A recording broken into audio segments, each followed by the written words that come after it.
नमस्कार मित्रों, मैं आशुतोष शर्मा पुणे आज एक बार आपके साथ जुड़ा हूँ। जैसा कि आप जानते हैं, उत्तरी पूर्वी लोकसभा क्षेत्र इस समय दहशत के अंदर है। लूट, चोरी, चीना झपटी, डकैती, हत्या, हर जगह से यही खबरें सुनने में आ रही हैं और ख़ास तौर से उत्तर पूर्वी लोकसभा में के लोग दहशत में जी रहे हैं। यहाँ के डीसीपी के लिए भी धरना प्रदर्शन किया जा रहा है कि उनको जल्द से जल्द यहाँ से हटा दिया जाए। जब से वो आए हैं, कथाकथित लोगों से जानकारी मिले, तब से क्राइम का रेट बढ़ता जा रहा है। आप मेरे साइड में मैंने 3 वीडियो लगाई हैं मिला के। आप मेरी भी बात सुने और वीडियो को भी ध्यान से देखें। पहली वीडियो में एक महिला से किस तरह से बाइकर चैन छीन कर ले जा रहे हैं, ये वारदात बलबीर नगर की है। दूसरी वीडियो मैंने लगाई है कि सुबह 5:30 बजे किस तरह बाइकर गली नंबर 10 बलबीर नगर में डकैती करने की कोशिश को अंजाम देने का पूरा प्रयास कर रहे थे, लेकिन वहाँ पर लोगों की जागरूकता से या किसी भी तरीके से वो वहाँ सफल नहीं हो पाए। तीसरी वीडियो में दिखा रहा हूँ दिल्ली पुलिस किस तरह आपके साथ है। सुबह सुबह जिप्सी वाले किस तरीके से ट्रैक्टर ट्रॉली से पैसे की उगाही करते हैं। अब सीधा मुद्दा जुड़ा है हमारी सुरक्षा से। यदि मैं सुरक्षा की बात करूँ तो दिल्ली पुलिस की रीढ़ की हड्डी माना जाता है बीट अफसर। ख़ास तौर से बलबीर नगर के अंदर जो पहले बीट अफसर थे और या पहले उनके ऊपर के जो अधिकारी थे, वो भ्रष्टाचार में कई बार लिप्त पाए गए, उनके ट्रांसफ़र भी हुए।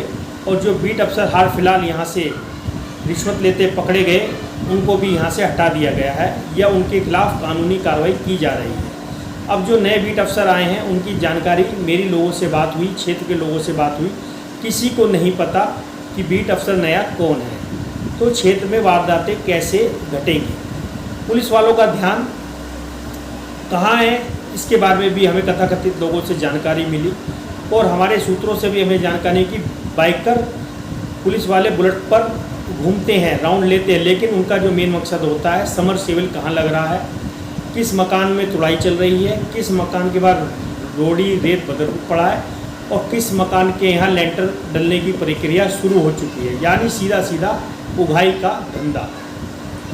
दूसरी बात, कॉलोनी वालों से बात हुई तो बीट अफसर को जानते नहीं हैं। पता लगा जी बीट अफसर को हम नहीं जानते, लेकिन बीट अफसर पाए जाते हैं प्रॉपर्टी डीलरों की दुकान पर बैठे हुए, चाय की चुस्कियाँ लगाते हुए।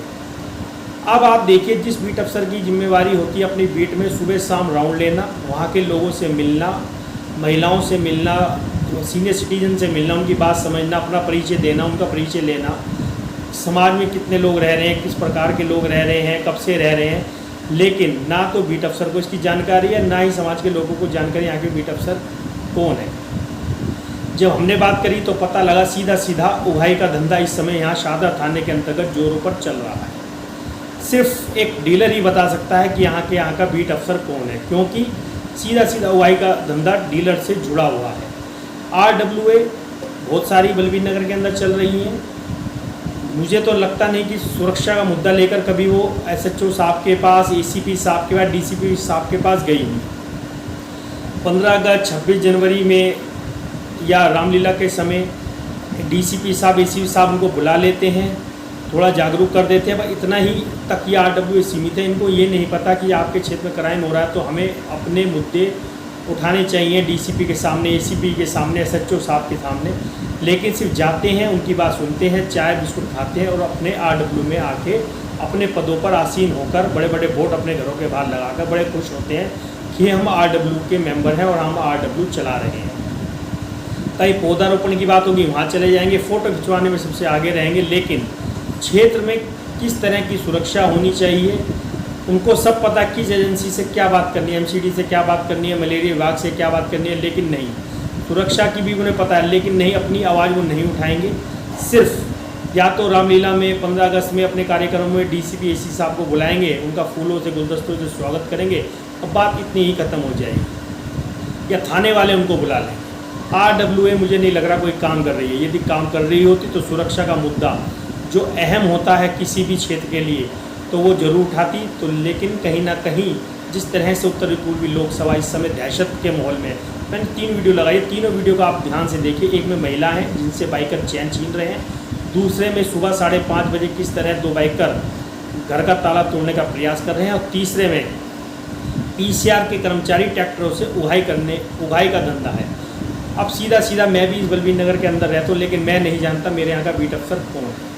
लेकिन कल जब मैं क्षेत्र में निकला, लोगों से मैंने बात करी, जहाँ पर ये वारदात हुई वहाँ के लोगों से मैंने बात की, तो उन्होंने कहा जी हम बीट अफसर को नहीं जानते, ना हमने आज तक बीट अफसर देखा। तो सीधा सीधा उगाही का धंधा चल रहा है। रेडी पटरी वालों तक को पता है कि यहाँ का बीट अफसर कौन है, क्योंकि वो उनका महीना बता हुआ है। ये जानकारी भी हमें समाज के लोगों से बात करने पर पता चलती है। किस तरीके से धंधा हो रहा है, बुलेट वाला घूमता है तो ये देखता है कहाँ लेंटर कहाँ सबमर्सिबल, जैसे कि सभी जानकारी हमें समाज के लोगों से बात करने पर पता लगती है। तो आप देखिए आपका जो सुरक्षा है वो किसके जिम्मे है। शाहदरा थाना, जिसे बेस्ट थाने का वोट दिया गया था, एक दो किस्से मेरे आगे भी हुए हैं। जैसे किसी का मोबाइल छीन के ले गए, पुलिस को कॉल की जाती है, पुलिस आती है, थोड़ा खाना पूरी करते, फिर जिसके साथ घटना होती है उसको ही समझा बुझाकर कहा जाता है कि आपका 10-12 हज़ार रुपये का मोबाइल है, कोई बात नहीं, आपकी जान बच गई, आप सुरक्षित हैं, आपके साथ कुछ गलत नहीं हुआ, मोबाइल फिर ले लेंगे। ऐसा कर करा के उसकी रिपोर्ट दर्ज नहीं की जाती। यदि रिपोर्ट दर्ज करेंगे तो कार्रवाई करनी पड़ेगी, थाने का जो रजिस्टर है वो मेंटेन करना पड़ेगा, ज़्यादा वारदातें होंगी तो उनको लिखना पड़ेगा।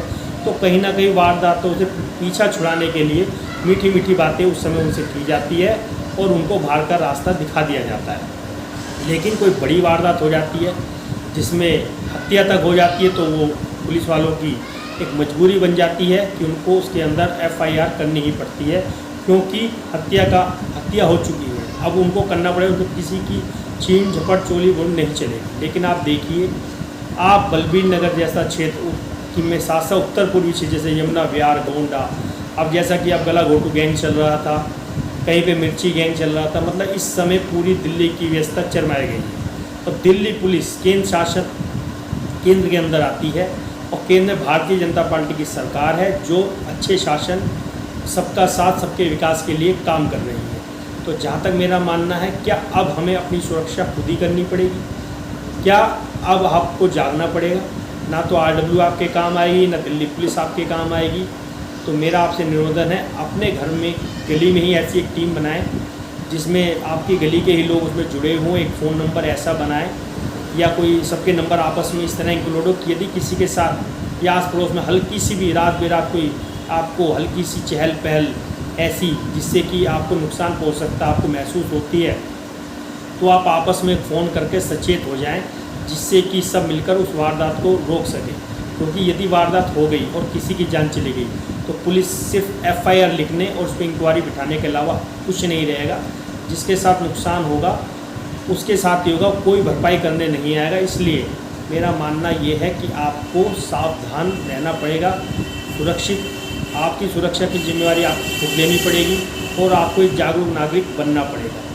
क्योंकि जिस तरीके से मैंने पूरे इन वारदातों को देखा, इन लोगों से बात करने का प्रयास करा, इन्होंने कहा कि पुलिस कुछ नहीं करती। जिस बीट अफसर को रीढ़ की हड्डी दिल्ली पुलिस कहती है कि रीढ़ की हड्डी जितनी लचीली होगी या बीट अफसर जितना समाज में मिला जुला होगा तो क्राइम कम होगा, पता रहेगा कहाँ वारदात हो रही है, कौन किराएदार कहाँ रह रहा है, कौन किस तरह के जो समाज में युवा है वो पीढ़ी किस तरह से है, कोई सही कोई है गलत कोई है। लेकिन नहीं, हमें जब भी किसी से बात करने में पता लगा कि सिर्फ उगाही के लिए दिल्ली पुलिस है, ना तो सीनियर सिटीजन जानते बीट अफसर कौन है, ना युवा जानते। सिर्फ वो युवा तो जानते हैं जिनका धंधा चोरी चकारी जेबकतरी उगाही करना है, या वो जो नशे के सौदागर हैं, या वो जो लेंटर माफिया हैं, या वो जो बिल्डर हैं। उसके अलावा बीट अफसर को कोई भी नहीं जानता। इसलिए या तो आप सब इकट्ठे होकर थाने में जाइए, अपनी एप्लीकेशन लगाइए, बीट अफसर को हफ्ते में एक भी मीटिंग के लिए बुलाइए, SHO साहब को मीटिंग के लिए बुलाइए, जागरूक नागरिक बनिए। आपका अधिकार है, यदि आपके साथ कोई बात हो गई तो आपका परिवार रोड पे आ जाएगा, कोई आपकी मदद करने नहीं आएगा, सिर्फ कागज़ों में खाना पूर्ति हो। अब मैंने तीनों वीडियो लगाई, तीनों वीडियो को ध्यान से देखिए। ये तीनों वीडियो बलबीर नगर की है और एक लोनी रोड की, जहाँ पे दिल्ली पुलिस के सिपाही सुबह सुबह उगाही कर रहे हैं ट्रैक्टर ट्रॉली वालों से। तो सारा खुला खेल है, सबके सामने है। और जब हम कथाकथित लोगों से बात करते हैं, समाज में निकलते हैं, तो लोग बाग हमें अपनी बातें बताते, तो हमें पता चलता है कि दिल्ली पुलिस इस समय बिल्कुल 0 पॉइंट पर खड़ी हुई है। और मैं सभी को नहीं कह रहा हूँ, अच्छे लोग भी हैं, अच्छे लोग भी हैं जो चाहते हैं कि समाज सुधरे, समाज आगे बढ़े, क्राइम रुके, युवा रोजगार की तरफ बढ़े, एजुकेशन की तरफ बढ़े। लेकिन वो 100 में से एक ही बंदा ऐसा, नहीं तो 99% लोग, मुझे तो नहीं लगता कि चाह रहे हैं कि देश आगे बढ़े। क्राइम रुके, क्योंकि दिल्ली पुलिस के ऊपर बहुत बड़ी जिम्मेवारी होती है। और जहाँ तक उसका निर्वाह करने का बात है, आप डेली अखबार पढ़ ही रहे हैं उत्तरी पूर्वी लोकसभा किस तरह से फैला हुआ है। तो ये पुलिस की लापरवाही कहें या आम नागरिक की जागरूकता में कमी कहें या समाज किस दिशा में समाज के लोग एकजुट नहीं हो पा रहे ये कहें, ये कहना बड़ा मुश्किल है। लेकिन एक बार मैं पुनः कहूँगा, आपकी सुरक्षा आपके हाथ है। बिल्कुल सचेत रहें, ध्यान से रहें। वारदातें बलबीर नगर में दिन पे दिन बढ़ती जा रही हैं। आप एकजुट होकर एसीपी डीसीपी साहब से मिले, जागरूक नागरिक बने, अपने अधिकारों को जानने का प्रयास करें। जय हिंद, जय भारत।